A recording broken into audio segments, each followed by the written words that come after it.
नमस्कार, मैं हूं सौरभ शर्मा। आज दिल्ली दंगों में हुई मौत का आंकड़ा 42 पहुंच गया। 123 एफआईआर हुई हैं, 630 लोगों को हिरासत में लिया गया है। दिल्ली पुलिस ने यह आंकड़ा अभी दिया है, लेकिन मोस्ट वांटेड दंगाई पुलिस की गिरफ्त से बाहर है। दिल्ली पुलिस की 2 एसआईटी टीमें लगी हुई हैं। कमिश्नर, डीसीपी, एसीपी से लेकर दिल्ली पुलिस का एक कांस्टेबल जबरदस्त मैनहंट में लगा है। ये दंगाई कितना खतरनाक है, ये जानने के लिए हमने दिल्ली पुलिस के उस दिलेर से बात की जिसने इस दंगाई की गोली के सामने अपना सीना आगे कर दिया था। दिल्ली पुलिस के उस जाबाज से हमारे संवाददाता अभय पराशर ने बात की और जो बातें उन्होंने बताई आपको भी सुननी चाहिए।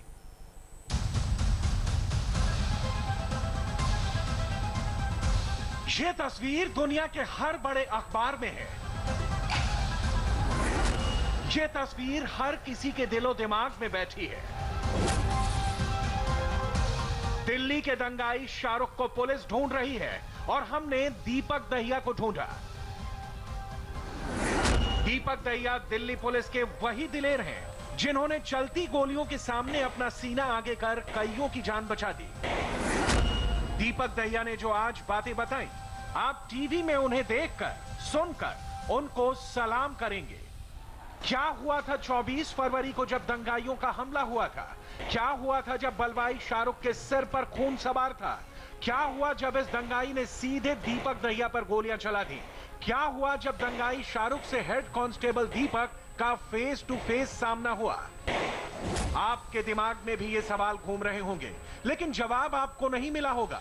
लेकिन आज दिल्ली पुलिस के ये बहादुर दीपक दहिया बताएंगे कि कैसे बिना हथियारों के उन्होंने दंगाई शाहरुख के साथ माइंड गेम खेला और उसका ब्रेन हैक कर लिया, वो भी तब जब वो 2 राउंड ओपन फायर कर चुका था, एकदम front to front. Deepak ji, जो तस्वीर सामने आई, जो वीडियो में दिख रहा है कि कैसे आपके सामने पिस्टल लहराता हुआ शाहरुख नाम का वो शख्स पहुंचता है, फायर करता है, क्या हुआ था, कितने बज रहे थे, पूरी बात बताइए तसल्ली से। क्या पता लगा था आपको? नियरली 2 से 3 का टाइम था सर, दोपहर में, और हम मॉब को कंट्रोल कर रहे थे सर दूसरी साइड के रोड पे। तो जैसे ही मैं उधर से इस रोड पे आया, जाफराबाद से मौजपुर की तरफ वाले पे, तो वहाँ अचानक से वो फायरिंग करता हुआ आ रहा था पब्लिक के ऊपर। और बीच में सर मैंने देखा कि ये ज़्यादा कैजुअलिटी हो सकती है, तो उसका ध्यान डाइवर्ट करने के लिए मैंने उसको चेतावनी दी कि वहीं पे रुक जाओ, नहीं तो आपको हम छोड़ेंगे नहीं। फिर इस तरीके से मैंने उनको चेतावनी दी। वो थोड़ा सा वो नर्वस हो गया, फिर उसने एक साइड दूसरा फायर करके और वो वापस अपने मॉब में वापस चला गया। दंगाई शाहरुख के हाथ में पिस्टल है, फायर कर रहा है। सड़क के दाईं तरफ ग्रिल के उस पार भी पब्लिक है और सामने की तरफ भी भीड़ है। पिस्टल लोड करते हुए शाहरुख आगे बढ़ रहा है। इस कंडीशन में आप होते तो क्या करते? दिल्ली पुलिस के हेड कांस्टेबल दीपक दहिया को सुनेंगे तो असल में पता चलेगा कि 56 इंच का सीना किसे कहते हैं। कैसे क्विक डिसीजन लेकर इस दंगाई का माइंड डाइवर्ट कर दिया। वीडियो में ये साफ तौर पर दिख रहा है कि जाफराबाद से मौजपुर की तरफ आने वाला ये रास्ता है, लेकिन वो 1-2 नहीं कई सारे फायर करता है। आप उसके बिल्कुल सामने खड़े हो जाते हैं। आप अकेले थे उस वक्त, बाकी की फोर्स कहाँ थी? और जब आप अकेले थे तो अकेले कैसे समझाया, क्योंकि उसने तो पिस्टल आपके सामने भी तान के फायर किया, ऐसा दिख रहा है।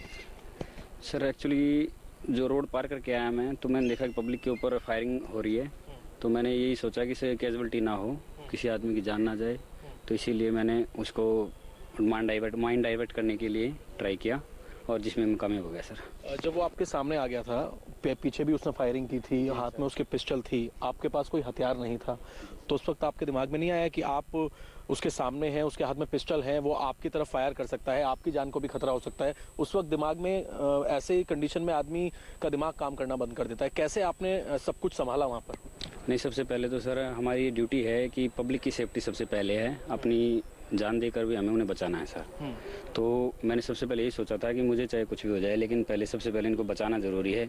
इससे कैजुअलिटी ज़्यादा हो सकती है, कि मेरे दिमाग में यही था सर कि सबसे पहले इनको उस फायरिंग रेंज से बाहर निकालना है, कहीं किसी को लग ना जाए कोई गोली। मौजपुर चौक पर ड्यूटी थी हमारी, वो शांतिपूर्ण धरना चल रहा था इधर, और अचानक से पीछे से काफ़ी मॉब खड़ी दिखाई दे रही थी। फिर होटिंग करते हुए आपस में पत्थरबाजी चलने लगी, तो हम समझाने लगे सर, दूसरी साइड रोड पे थे हम, कोशिश कर रहे थे, लेकिन और फिर मैं जो रोड क्रॉस करके आया, जैसे ही मुझे शूटिंग की आवाज़ सुनाई दी कि शूट चल रहा है, मैं एकदम आया सर, मैंने देखा तो उसके बाद मैंने सोचा कि पब्लिक के ऊपर ज़्यादा कैजुअलिटी हो सकती है, इसीलिए मैं सर उसके सामने उसको माइंड डाइवर्ट करने के लिए उसके साथ। जाफराबाद की सड़क से दौड़ते हुए इस दंगाई ने ओपन फायर शुरू कर दिया था। उसकी पिस्तौल खून की प्यासी थी। दीपक के पीछे और बाईं तरफ पब्लिक थी। अगर दीपक हटते तो गोलियां सीधे पब्लिक को लगती, लेकिन गोलियों के सामने दीपक का सीना दीवार बन गया। सिर्फ जिगर से नहीं, क्रिमिनल के दिमाग से कैसे खेला जाता है, कैसे आंखों में आंखें डालकर दीपक ने दंगाई शाहरुख का माइंड वॉश कर दिया, वो सुनेंगे तो 100 बार दीपक को सलाम करेंगे। तरीके से माइंड डाइवर्ट किया, कैसे कामयाब हुआ? जब आपके सामने आ गया तो कोई क्या कम्युनिकेशन हुआ, कुछ बोला आपने या उसने कुछ बोला? जी सर, वो कह रहा था कि मैं गोली मार दूंगा तो पीछे हट जा, गोली मार दूंगा तो हट जा। मैंने उसको बोला कि आप ऐसे गोली नहीं मारें, किसी को लग सकती है। मैं उसको थोड़ा डराने की कोशिश की, तो इससे थोड़ा सा कामयाबी मिल गई सर। शाहरुख और दीपक में सिर्फ 15 सेकंड फेस टू फेस बात हुई, लेकिन इतने ही देर में शाहरुख के भीतर दीपक दहिया ने खौफ इंजेक्ट कर दिया। नतीजा ये हुआ कि शाहरुख ने ग्रिल की तरफ फायर कर वहां से तुरंत भाग निकला। आपसे जब बातचीत हो रही थी, जो आप बता रहे हैं आपने समझाने की कोशिश की, उस दौरान उसने दाहिने तरफ रोड पर एक फायर किया और फिर आपकी तरफ पिस्टल तानी थी उसने, तो क्या आपको भी फायर किया? नहीं, वो फायर बाद में किया था सर, पिस्टल पहले तान रखी थी, बाद में वो फायर करके और फिर वापस भाग गया सर। एक फायर वो ग्रिल रूम के अंदर से गया सर, उसका पता नहीं चला मुझे क्या हुआ। फर्ज का कर्ज कितना बड़ा होता है, दीपक दहिया से ज्यादा अच्छा कोई नहीं जानता। नौकरी के वक्त ही इस कर्ज को चुकाने की कस्में खाई थी। जब वो आगे बढ़ रहे थे, उसी दौरान शाहरुख ने दीपक पर गोलियां चला दी। आपके ऊपर भी फायर किया उसने? सर एक फायर स्टार्टिंग में आते वक्त किया था सर। तो उस वक्त कैसे बचे आप, कैसे अपने आप को बचाया? वो सामने का फायर था सर, थोड़ा सा मैं हिल गया था सर, वो साइड से निकल गया था। बड़े बड़े बहादुरों का कलेजा काम जाता है जब कान के पास से एक गोली निकल जाती है और पिस्टल लेकर कोई सीधे आपकी जान लेने को आमादा है। लेकिन फिर भी दीपक दहिया शाहरुख से भिड़ गए, क्योंकि इसी चीज की वो ट्रेनिंग ले रहे हैं, अपनी सेफ्टी से पहले पब्लिक की सेफ्टी। जब ये पूरी हिंसा वहाँ पर हो रही थी, क्योंकि आप वहाँ पर मौजूद थे और आपके सामने ही ये सारी फायरिंग हुई, और भी काफी भीड़ थी उसके साथ, जो कि वीडियो में दिख रहा है, उन लोगों से भी उन लोगों ने भी वहाँ पे फेंकते हुए आ रहे थे सर, पीछे से काफ़ी लोग आ रहे थे, तो टाइम थोड़ा सा सर, इसीलिए मुझे पीछे हटना पड़ गया। बाद में काफ़ी लोग इकट्ठे हो गए थे सर, जब वो पीछे गया तो वहाँ से फिर काफ़ी लोग आ गए थे, पत्थर फेंक रहे सर बहुत बारी बारी। तो उसके बाद मैं पीछे चला गया सर। जब मुझे ये संतुष्टि हो गई कि अब पब्लिक में कोई दिक्कत नहीं है, बच जाएंगे, अब किसी को गोली लगने का चांस नहीं है, तो मैं फिर आराम से पीछे निकल गया सर। अच्छा, उसके बाद क्योंकि आप वहाँ पर थे, फिर किस तरीके के हालात वहाँ पर बने जब वो वहाँ से वापस गया? सर वापस जाने के बाद थोड़ी स्थिति कंट्रोल में हो गई और कैजुअलिटी होने के चांस कम हो गए सर, थोड़ा दूर दूर हो गए सब। उसके बाद हमारी फोर्स और भी सर और जगह अलग अलग जगह भी हो रहे थे सर, तो और इकट्ठे हो गए थे सर, फिर बाद में बीच में काफ़ी संतुलन हो गया था सर। कई बार ऐसा देखा जाता है कि जब मॉब इकट्ठी हो जाती है, आपके उस पर आपने जैकेट पहनी हुई थी, वो एक सेफ्टी रीज़न आपको लगा? जी सर, मैं जैकेट के भरोसे पे था सर। सबसे पहले तो मुझे ये पता था कि पब्लिक के पास सेफ्टी नहीं है, मेरे पास कुछ सेफ्टी है। अगर गोली चलती भी है तो मेरे बचने के चांस ज़्यादा हैं सर, और किसी को लग जाती तो उसकी चांस। सुना आपने, दीपक अगर अपनी सोचते, अपनी जान की परवाह करते, तो ये दंगाई क्या कर गुजरता। शाहरुख ने उस दिन कई राउंड फायर किए, हाथ में सिर्फ डंडा था, हथियार नहीं था, ऑर्डर भी नहीं था, और साथ ही पुलिस वाले भी नहीं थे। ठान ली थी इस जाबाज ने कि उनके जीते जी इस दंगाई के मंसूबों को कामयाब नहीं होने देंगे। पूरी हिंसा हुई है, इसमें जितने लोगों की जान गई है या जो लोग घायल हुए हैं, उसमें काफ़ी ज़्यादा बुलेट इंजरी भी लोगों को हुई है। तो क्या जब ये फायर कर रहा था तो क्या लगी थी किसी को गोली या हवाई फायरिंग कर रहा था? इसका मकसद क्या था, कुछ ऐसा लग रहा था आपको?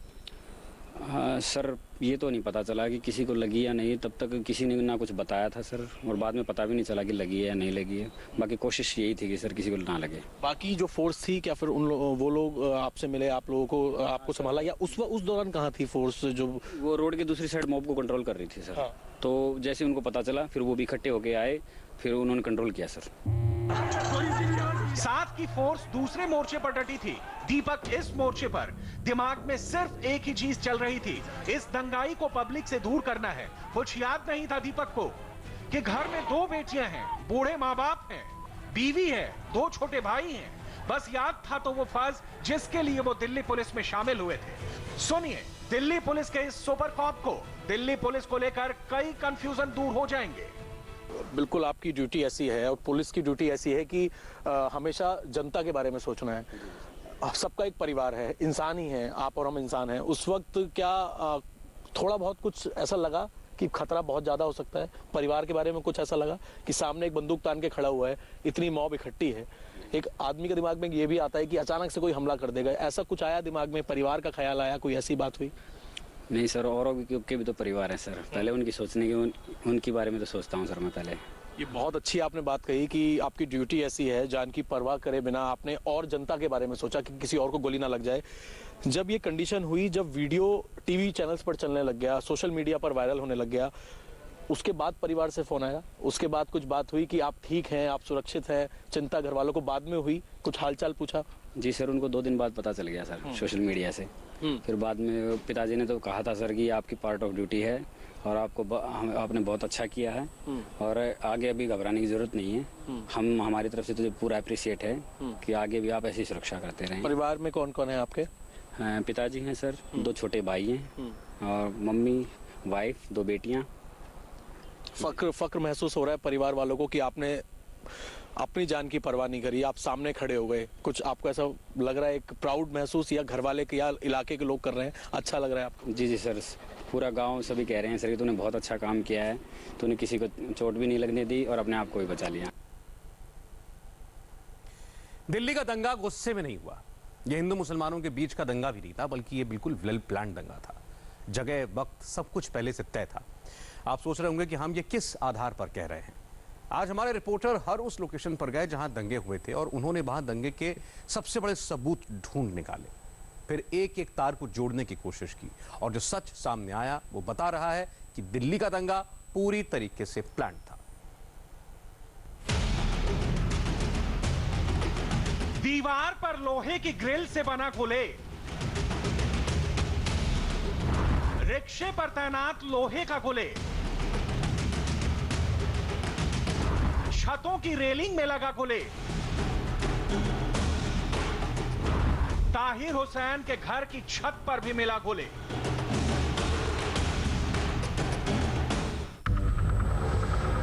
यह गुलेल है, वही गुलेल जिसका इस्तेमाल किसी जमाने में युद्ध में होता था, जब तक तोपें नहीं बनी थी।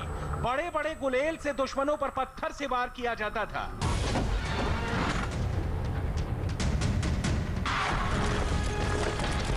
लेकिन गुलेल अब कहीं नजर नहीं आती है। लेकिन दिल्ली दंगों में जिस हथियार से सबसे ज्यादा हमला हुआ, सबसे ज्यादा पेट्रोल बम फेंके गए, जिससे सबसे ज्यादा पत्थरबाजी की गई, वो यही गुलेल है। ताहिर हुसैन के घर से लेकर शिव विहार के राजधानी स्कूल में जो सबसे कॉमन बात है, वो ये गुलेल ही है। देखिए राजधानी स्कूल की छत पर कैसे लोहे की ग्रिल से गुलेल लगा हुआ है। ऐसे खतरनाक गुलेल किसी दुकान में रेडीमेड नहीं मिलते, जो खरीदा और छत पर जाकर फिट कर दिया, बल्कि इस गुलेल के लिए पहले लोहे के ग्रिल की वेल्डिंग की गई, छत की बाउंड्री पर सेट किया गया, टेस्टिंग भी की गई होगी, फिर इसी गुलेल से आसपास के घरों पर पेट्रोल बम फेंककर आगजनी की। जब ये वायरल वीडियो हमने देखा तो इसकी इन्वेस्टिगेशन शुरू की। हमारे संवाददाता कुमार सोनू ग्राउंड जीरो पर पहुंचे। ये शिव विहार का राजधानी स्कूल है, जिसको पूरी प्लानिंग के तहत दंगों का हेडक्वार्टर बनाया गया। स्कूल के ठीक पीछे वाले हिस्से में मौजूद है और आप ये देखें कि जो दंगाई हैं वो अपने साथ लोहे की मोटी मोटी रोड लेके आए थे, जिससे उन्होंने इस खिड़की को, जो लोहे का पूरा जाल लगा हुआ है, इसको तोड़ा। उसके बाद स्कूल में एंट्री की। कुछ इसी तरीके से इन्होंने स्कूल में एंट्री की और उसके बाद स्कूल में घुस गए और पूरे इलाके में जमकर उत्पात मचाया। और इसके अलावा एक और रास्ता है स्कूल के अंदर जाने का, जो कि पीछे का ये मेन गेट है, पीछे का गेट है। इस गेट को तोड़ा। आप ये देखें कि इस गेट को तोड़ा गया दंगइयों के द्वारा और उसके बाद इस रास्ते से होते हुए दंगई अंदर चले गए। यहां पर भी आगजनी की। स्कूल को देखते ही पता चल रहा था यहाँ क्या क्या हुआ होगा, लेकिन असली साजिश तो स्कूल की छत पर रची गई थी। हमारी टीम स्कूल की छत पर पहुंची तो ऐसा लगा जैसे ये ताहिर हुसैन के घर की छत है। ये स्कूल की छत है। जी हाँ, ये स्कूल की छत है। आप ये देखिए किस तरीके से यहाँ पर टाइलों को तोड़कर रखा है दंगइयों ने और इस्तेमाल किया। कट्टों में भरकर जो है ये लेके आए थे। ये देखिए, मैं आपको दिखा रहा हूं। ये देखिए, ये देखिए, किस तरीके से जो है दंगइयों ने यहां पर इस्तेमाल करने के लिए दंगे के लिए। और आप ये देखिए, ये लाल रंग के पत्थर, ये नए और ताजे पत्थर तोड़े गए हैं। आप ये देखिए, नए और ताजे पत्थर, क्योंकि अगर पत्थर पुराना होता तो मिट्टी में गंदा हो चुका होता। ये नए पत्थर तोड़े गए हैं। ये देखिए, ये देखिए, ये राजधानी पब्लिक स्कूल की छत का नजारा, छत की तस्वीरें हैं जो हम आपको दिखा रहे हैं। कांच यहां पे बिखरा पड़ा है। और हम देखें, ये देखिए, जिस तरह से हमें ताहिर हुसैन के घर पर पेट्रोल बम मिले थे, उसी तरीके से पेट्रोल बम यहां पे भी मिले हैं। और उसी तरह कोल्ड ड्रिंक की बोतल का इस्तेमाल, पेट्रोल है इसके अंदर, और साथ ही इसके मुंह पर भी उसी तरह कपड़ा लगा हुआ है। एक यहां पर पड़ी है बोतल, एक ये। तो ये वो बोतल्स हैं जो दंगइयों से बच गई। आप ये देखिए, ये देखिए, ये देखिए, ये तेल इसमें भरा हुआ है। अगर इसमें आग लगाएं तो 1 मिनट में जो है, 1 सेकंड में इसमें आग पकड़ लेगा। यानी कि पूरी प्लानिंग के साथ दंगाई राजधानी पब्लिक स्कूल की छत पर आए थे। इसी छत की दीवार पर लोहे का गुलेल लगाया गया था। हमारे रिपोर्टर ने वायरल वीडियो से लोकेशन को मैच किया और दोनों तस्वीरें बिल्कुल एक जैसी निकली। हाँ, ये वही दीवार है जहां पर दंगइयों ने बड़ी बड़ी लोहे की एंगल लगाकर यहां पर एक गुलेल बनाई थी परमानेंट, जिसके जरिए उन्होंने लोगों के ऊपर पेट्रोल बम फेंके, पत्थर फेंके। और आप देखें, इधर की तरफ तस्वीर देखें, ये पूरा इलाका जला हुआ है। यहाँ पर कई पार्किंग है गाड़ियों की, वो जलकर राख हो चुकी है। इधर की तरफ तस्वीर देखें तो सारे घर जो हैं वो जल चुके हैं। एक घर में तो जली हुई लाश भी मिली थी। अब हम, क्योंकि गुलेल यहां से हटा ली गई है पुलिस के द्वारा, आप ये देखें, ये वो ट्यूब है जिसका इस्तेमाल दंगइयों ने गुलेल बनाने के लिए किया। क्योंकि लोहे की एंगल लगाकर यहां पर गुलेल तो बना दी गई, उसके बाद इस ट्यूब के सहारे जो है वो दंगइयों ने ये तमाम जो पत्थर हैं और ये जो पेट्रोल बम है वो फेंके थे। आप सोचिए, अंदाजा आप लगाइए कि किस तरह की तस्वीरें होंगी। ये मोटे मोटे पत्थर पूरी छत पर, कुछ इसी तरीके से पत्थर यहां पर बिखरे पड़े हैं। उसी तरीके से जिस तरह से ताहिर हुसैन के घर पर हमें पत्थर और पत्थर से भरे कट्टे मिले थे, उसी तरीके से देखिए। अब तक इतना साफ हो चुका था कि दिल्ली में दंगा संयोग नहीं बल्कि सोचा समझा प्रयोग है, जिसकी पहले प्लानिंग की गई, लोकेशन पर जाकर रेकी की गई, दिल्ली को जलाने के लिए दंगाई चुने गए और फिर सबसे खतरनाक खौफनाक पिक्चर बनाई गई। पेट्रोल बम जो शीशी पे बनाया गया, उसके मुंह पर जो कपड़ा गीला करके पेट्रोल का लगा दिया जाता था, उसमें आग लगाने के लिए देखिए कितनी माचिसों का यहां पर दंगइयों ने इस्तेमाल किया। ये देखिए, ये यहां पर माचिसें पड़ी हुई हैं, कुछ जली हुई हैं तो कुछ नई हैं जिनमें अभी भी तीलियां बची हुई हैं। ये देखिए, तो ये पूरी वो तस्वीर है जिससे पूरी रूपरेखा साफ हो रही है कि आखिर कैसे उत्तर पूर्वी दिल्ली के शिव विहार इलाके में दंगा भड़काने के लिए, दंगा करने के लिए, आगजनी करने के लिए, लोगों को जान से मारने के लिए कैसे प्लानिंग की गई। ये कंटेनर, कुछ इसी तरीके का कंटेनर हमने ताहिर हुसैन के घर पर भी देखा था, वहां उसकी छत पर भी मिला था, जहां पर दंगाई इसी तरह के कंटेनर में पेट्रोल बम रख कर लेके आए थे, पत्थर रख के लेके आए थे। उसी तरह के कंटेनर जो हैं यहां पर भी पड़े हुए हैं। यानी कि जो मास्टरमाइंड है वो, उसके दिमाग में पहले से ये चल रहा था कि CAA का जो विरोध चल रहा है, अब उसको और भड़काना है और किस तरीके से आगजनी करनी है, लोगों को नुकसान पहुंचाना है, लोगों की हत्याएं करनी है। दंगाइयों के मास्टरमाइंड ने छोटी सी छोटी बातों का खास ख्याल रखा था। गुलेल से पेट्रोल बम, बड़े बड़े पत्थर फेंके जा रहे थे और ये सिलसिला ना रुके, इसलिए लाल रंग के कंटेनर, नीले रंग के कंटेनर से पेट्रोल बम और पत्थरों की सप्लाई हो रही थी। देखिए, ये ग्रिल पर फिर उसी तरीके से जो गाड़ी की ट्यूब होती है, टायर के अंदर डाली जाती है, उस ट्यूब को रस्सी के सहारे वहां पर बांधा गया है और फिर उसी तरीके से गुलेल का इस्तेमाल हुआ है। यानी दंगइयों के दिमाग में पूरी रूपरेखा थी कि आखिर किस तरीके से शिव विहार को जलाना है, किस शिव विहार के किस इलाके को टारगेट करना है।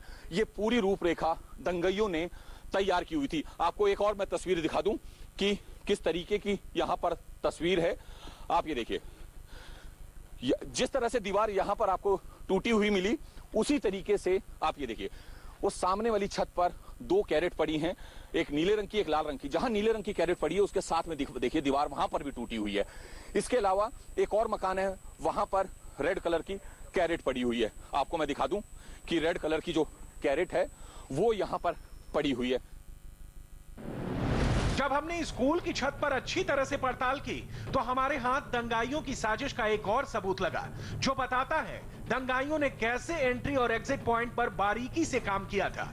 राजधानी स्कूल से एंट्री की और इस रस्से के जरिए डीआरपी स्कूल में पहले छिपे, फिर आगजनी करके निकल गए। ये मोटा रस्सा दंगई अपने साथ लेके आए थे। इस मोटे रस्से को यहाँ पर जो ये जनरेटर बना हुआ है, लगा हुआ है, तो उसकी बड़ी रॉड पर, बड़ी एंगल पर ये बांधा गया और डबल करके इस रस्से को आप देखें नीचे तक लटकाया गया है ताकि आराम से दूसरे स्कूल में उतरा जा सके। कितनी बेहतरीन प्लानिंग के साथ वो यहां पर पहुंचे थे और किसी को शक ना हो, इसको लेकर ये प्लानिंग थी। इंडिया टीवी की टीम तुरंत बगल वाले डीआरपी स्कूल पहुंची क्योंकि साजिश का दूसरा हिस्सा यहीं मौजूद है।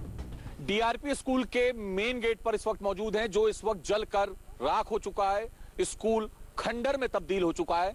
अंदर की हम तस्वीरें दिखाएंगे और बताएंगे हकीकत कि किस तरीके से दंगइयों ने इस पूरे स्कूल को अपने निशाने पे लिया और पूरे स्कूल को जलाकर राख कर दिया। जो बिल्डिंग बची है वो खंडर हो चुकी है। आपको सबसे पहले मैं तस्वीरें दिखाऊं कि ये तस्वीरें आप ये देखिए, यहां पर एक मोटा रस्सा बंधा हुआ है, उसकी तस्वीरें मैं आपको दिखा दूं कि किस तरीके से दंगई इस पूरे स्कूल में एंटर किए।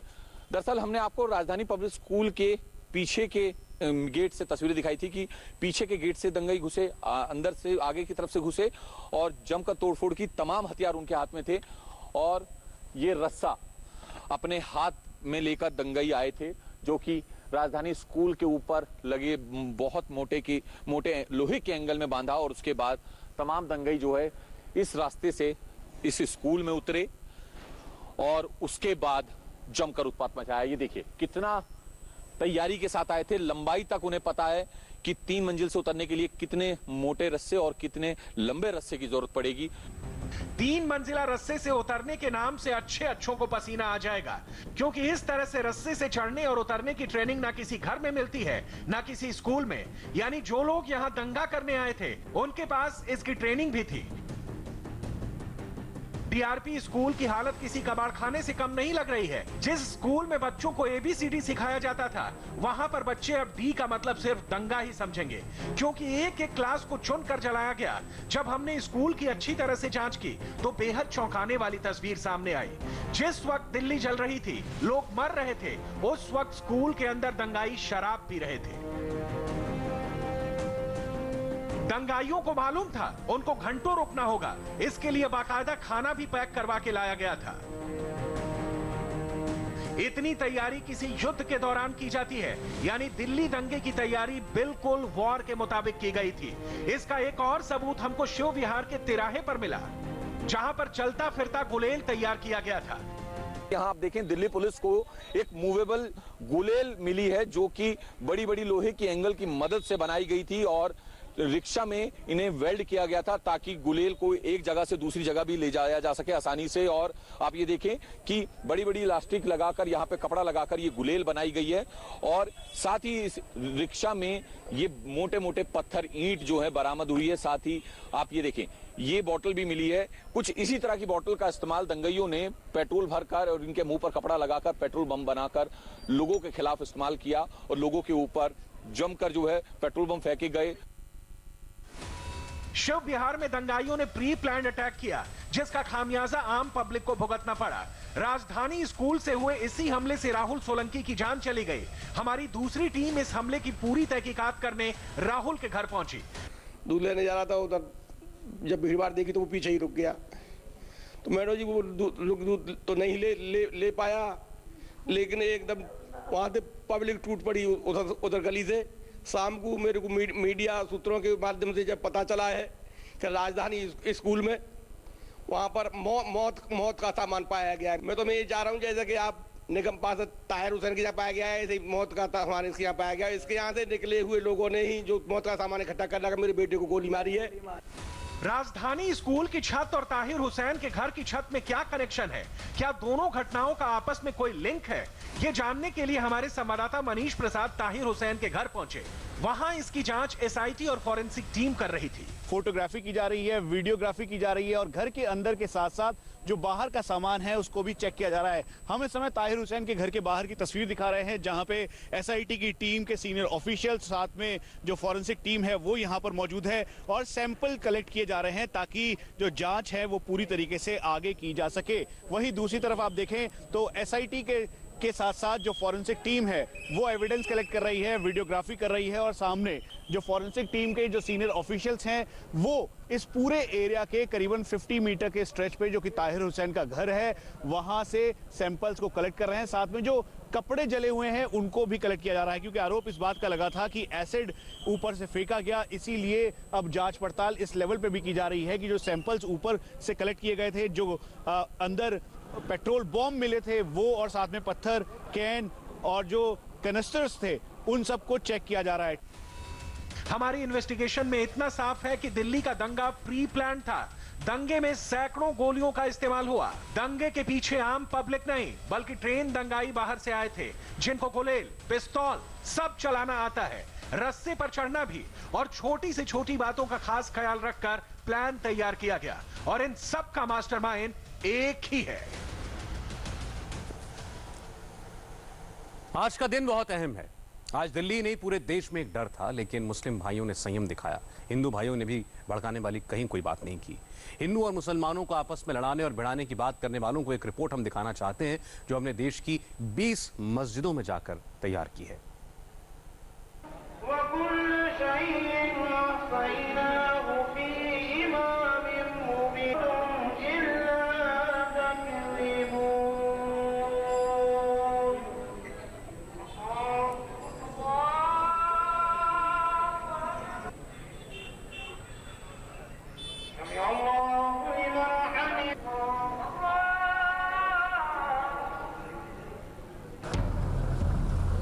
जुमे की नमाज से पहले दिल्ली की हवा में शक और शुबह का आलम था।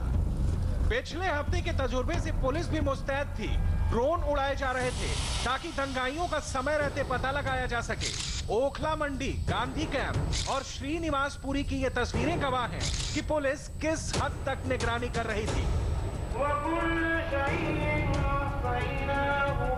जुमे की नमाज खत्म हुई और मस्जिदों पर लगे लाउडस्पीकर से अमन की आवाज गूंजी। इबादत में हाथ उठे, दुआ की गई, या मौला रहम कर, अमन की दुआ कबूल कर। या अल्लाह, दिल्ली में अमन चैन बरकरार कर। जितना नुकसान होना था वो हो चुका, अब एकता कायम कर, भाईचारा अता फरमा। या अल्लाह हर तरफ से हम सब की हिफाजत फरमा। या अल्लाह हर तरफ से हम सब की हिफाजत फरमा। या अल्लाह हमारे इस मुल्क के अंदर अमन और अमान कायम फरमा। या अल्लाह हमारे इस मुल्क के अंदर अमन और अमान कायम फरमा। या अल्लाह आपस में प्यार मोहब्बत पैदा फरमा। ये नॉर्थ ईस्ट दिल्ली के ब्रह्मपुरी की मस्जिद है। यहाँ जुमे की नमाज खत्म हुई तो मस्जिद के इमाम मोहम्मद शफीक काज़मी ने अपनी तकरीर शुरू की। मस्जिद के हॉल में लाउडस्पीकर ऑन किया गया। वहाँ इमाम की आवाज गूंजनी शुरू हुई। मैं आप हजरात से और जहाँ तक मेरी आवाज जा रही है, मैं उन हजरात से दरख्वास्त करना चाहता हूँ कि माहौल को साजगार बनाएं, माहौल को पुरसुकून बनाएं। आप अपनी तरफ से अमन का पैगाम दें। आप अपनी तरफ से लोगों के साथ खैरखाही का मामला करें। आप इब्तिदा करें। यकीनी तौर पर दिलों के अंदर कभी किसी तरफ से कोई बात आ जाती है तो अल्लाह के लिए उसको दरगुजर करें, अल्लाह के लिए उसको माफ करें और अपने भाइयों के साथ खैरखाही का मामला करें। और यहाँ पर ये बात मैं इसलिए बार बार बयान कर रहा हूँ कि हमारे पड़ोस में चाहे कोई भी है, किसी भी मजहब को मानने वाला है, किसी भी बिरादरी का और किसी भी समाज का वो आदमी है, हमें हर किसी के साथ खैरखाही का मामला करना है। हमें हर किसी के साथ इंसाफ का मामला करना है। आका की ये तालीम है कि अगर आपके घर के अंदर सालन बना हुआ है, आपके घर के अंदर खाने पीने की चीजों का इंतजाम है और आपका पड़ोसी भूखा मर रहा है तो ये मोमिन की शान नहीं हो सकती। आका फरमाते हैं कि आप अपने पड़ोस वाले के लिए भी खाने पीने का इंतजाम करें, आप उनके लिए भी रोटी का इंतजाम करें। ये मतलब इस्लाम की तालीम है। ब्रह्मपुरी दिल्ली का वो इलाका है जहां सबसे पहले मजहबी हिंसा की आग धधकी थी, लेकिन अब यहां अमनो अमन की पुरजोर कोशिश हो रही है। लहू गिरने गिराने का जुनून गुजर चुका है। अब शांति की अपील को सुनने के लिए यहीं की गलियों में भी लोग खड़े रहे। वहां की ग्राउंड रिपोर्ट लेने के लिए हमारे रिपोर्टर अभय पराशर वहां पर मौजूद थे। इमाम साहब हैं, इमाम साहब के साथ ही क्योंकि तमाम यहाँ के जो पुराने लोग यहाँ पर हैं, बुजुर्ग भी हैं, युवा भी हैं, आप देख सकते हैं यहाँ पर सभी शांति और अमन कायम रहे, इस बात की दुआ कर रहे हैं। सर, शांति अमन कायम रहे, या जुमे की नमाज है, क्या मैसेज आप देना चाहते हैं? मेरा यही मैसेज है कि हम लोग आपस में मिलजुल कर रहते हैं और यही जो गंगा जमुना तहजीब हमारी है इसी में मिलजुल कर रहे हैं। आपस में ना लड़ें। कुछ लोग सौहार्द बिगाड़ना चाहते हैं, लेकिन हम चाहते हैं कि हमारी जो मोहब्बत है, इत्तेहाद है, वो कायम रहे। बच्चों से हम यही कहना चाहते हैं, किसी भी तरह की अफवाह में न जाएं और जो शरारती तत्व हैं वो हमेशा थोड़े बहुत करती रहती हैं, उनकी अफवाह में न जाएं और अपने सुकून से अपने घरों में रहें और अल्लाह अल्लाह करें, नमाज पढ़ें। दिल्ली के चांद बाग में सबसे ज्यादा हिंसा हुई। चांद बाग की गलियां मातम में डूबी हैं। यहाँ के सभी लोगों के पास दुख की कोई ना कोई कहानी है। आंखों में अपनों के खोने का गम है। दंगे ने जिंदगी भर का दर्द दे दिया है। इसी चांद बाग की जामा मस्जिद में भी जुमे की नमाज के बाद भाईचारे और अमन के लिए दुआ की गई। चांद बाग से India TV reporter Manish Prasad ने ये फर्स्ट हैंड रिपोर्ट भेजी। ये चांद बाग के मोंगा नगर का जामा मस्जिद है। यहाँ पर शांति की लगातार अपील की गई है। इस समय नमाज जुमे की खत्म हुई है और उसके बाद नमाज को अदा करने के बाद तमाम लोग अपने घरों की तरफ जा रहे हैं। लगातार शांति की अपील कर रहे हैं सभी लोग। जी सब शांति की अपील कर रहे हैं। शांतिपूर्व है, यहाँ पर कोई दिक्कत नहीं है। शांति की वजह से हम लोग यहाँ पर खड़े हुए हैं, अपने अपने घर के लिए सब जा रहे हैं। नमाज हो गई अदा। क्या नाम है आपका? मोहम्मद सरताज। सरफराज, शांति की अपील कर रहे हैं जी सभी नमाज के वक्त भी यही हुआ? जी हाँ जी, माहौल बढ़िया है यहाँ पर, कोई ऐसी कोई बात नहीं। क्या नाम है आपका? मुन्ना प्रधान। प्रधान जी, शांति की अपील की गई नमाज के वक्त भी, और क्या कहा गया, क्योंकि चांद बाग सबसे अफेक्टेड एरिया था एक तरीके से? चांद बाग ये मोगा नगर की जामा मस्जिद है, यहाँ शांतिपूर्ण नमाज हुई है और नमाज में भी शांतिपूर्ण की बात करी गई है कि शांत बना के रखो। आपका क्या नाम है? मेरा नाम मोहम्मद सादिक है। हिंदू मुस्लिम भाईचारा कायम रहे, यही तकरीर में भी बोला। हाँ, यही बोला गया और हम यही चाहते हैं। हम भाईचारे से ही अब से 30-40 साल से यहाँ रह रहे हैं, भाईचारे से रह रहे हैं और भाईचारे से इंशाल्लाह आगे भी रहते रहेंगे। नफरत की आग ने मुस्तफाबाद के गोकुलपुरी को भी झुलसाया। आरोप है कि यहाँ की अक्सा मस्जिद पर भी हमले की कोशिश हुई थी। आज उसी अक्सा मस्जिद में जुमे की नमाज के लिए लोग जुटने लगे तो पुलिस ने सिक्योरिटी बढ़ा दी। शक था कि कहीं फिर से माहौल न बिगड़ जाए, लेकिन जुमे की नमाज खत्म हुई तो पुलिस का शक भी धीरे धीरे खत्म हो गया। गोकुलपुरी के अक्सा मस्जिद के बाहर हूँ और यहाँ पर जो तमाम नमाजी हैं जिन्होंने जुमे की नमाज अदा करके बाहर निकले हैं, अभी इलाके का माहौल कैसा है मैं आपसे जानना चाहूँगी। नाम क्या है आपका, पहले बताएं। मेरा नाम मोहम्मद हारून है, मैं चमन पार्क में रहता हूँ। यहाँ का माहौल इस वक्त ठीक है। जब से पुलिस आई है तो उस वक्त से माहौल ठीक है और अभी नमाज हो चुकी है। नमाज के बाद में लोग अपने घरों को जा रहे हैं शांति के साथ में, और हम लोग भी खड़े हुए हैं, पुलिस वाले भी खड़े हुए हैं जो उनको भेज रहे हैं मस्जिद में, रुकने नहीं दे रहे मस्जिद के सामने। बड़ी शांति है यहाँ पे। आज आप लोगों ने जुमे की नमाज अदा की है। जी। क्या दुआ की अल्लाह से? अल्लाह से यही दुआ की, खैर की दुआ की, अल्लाह पाक रहम करे। जो भी है मामला, रहम की दुआ होती है जी। मुल्क की दुआ करी, पूरे मुल्क की दुआ करते हैं जी, अल्लाह पाक पूरे अमन चैन सुकून से रहें सारे। इंडिया टीवी का कैमरा मोंगा नगर की मस्जिद के अंदर भी पहुंचा। India TV reporter Manish Prasad ने यहाँ की मस्जिद के लाउडस्पीकर से आने वाली आवाज और वहाँ के इमाम को अपने कैमरे में कैद किया। आप भी देखिए कि इसके बाद इमाम क्या मैसेज दे रहे हैं। कैसा बचेगा? भाईचारे से बचेगा। इस हिंदुस्तान की खूबसूरती है, इसमें सभी मजहब के लोग भाईचारे से रहते हैं। तो इंशाअल्लाह हमारा मजहब हमें यही सिखाता है कि भाईचारा कायम करो। चाहे कोई भी हो, हिंदू मुस्लिम सिख ईसाई, सब हमारे भाई हैं, आपस में भाई भाई हैं। हमें हिंदुस्तान के संविधान पर भरोसा है, हमें अपने भाईचारे पर भरोसा है कि जिस भाईचारे को आज तक कोई नहीं तोड़ पाया। तो इंशाअल्लाह सभी लोग मोहब्बत के साथ इस मुल्क के माहौल को शांतिपूर्वक बना रखें, अमन कायम करें और एक दूसरे के साथ सभी मोहब्बत का और एकजुटता का इजहार करें और कोई भी यहाँ से ना जाए। और जो लोग परेशान हैं, बात ये किसी के पास खाने से में ऐसे हालात है तो हमारी ये जिम्मेदारी बनती है कि हम उनकी मदद करें। जुमे के दिन दिल्ली की मस्जिदों में क्या माहौल रहा, इसे सिर्फ तस्वीरों के जरिए नहीं समझा जा सकता। इसे समझने के लिए आपको नॉर्थ ईस्ट दिल्ली के भागीरथी विहार की मस्जिद के मौलाना की ये अपील सुननी होगी। अपने इलाके में अमन और शांति का माहौल बनाकर रखें, एकता को कायम रखें और अफवाहों पर ध्यान न दें। कोई गलत इंसान आपके दरमियान नजर आता है तो उसको पकड़कर प्रशासन के हवाले करें और अमन और शांति को बाकी रखने में प्रशासन का साथ दें और अगर कोई जानी और माली नुकसान या ख़तरा नज़र आता है तो 112 नंबर पर कॉल करें। जान और माल का कोई नुकसान या ख़तरा नज़र आता है तो 112 नंबर पर कॉल करें। एकता अमन और शांति को बनाए रखें, अफवाहों पर ध्यान न दें। सीलमपुर और वेलकम की लोहा मंडी की मस्जिदों में नमाजी आज बच्चों को साथ लेकर आए। इन बच्चों ने पिछले 3-4 दिन में जो देखा है उसने इनके मन को जख्मी किया है। अब दुआ है कि आगे शांति रहे। दिल्ली की तारीखी जामा मस्जिद की सीढ़ियों पर जुमे की नमाज के वक्त नमाजियों की भीड़ कम दिखी। ये जामा मस्जिद का गेट नंबर 1 है जहां कतार से तिरंगा ही तिरंगा लगा है। पिछले साल 20 नवंबर को जामा मस्जिद के इसी गेट नंबर 1 से CAA विरोधी मार्च निकला था, लेकिन आज फिजा बदली हुई है।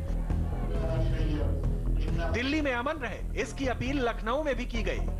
लखनऊ के प्रसिद्ध ईदगाह में धर्मगुरु खालिद रशीद फिरंगी महली ने जुमे की नमाज के बाद गंगा जमुनी तहजीब का हवाला दिया और किसी के भी बहकावे में नहीं आने की सलाह दी।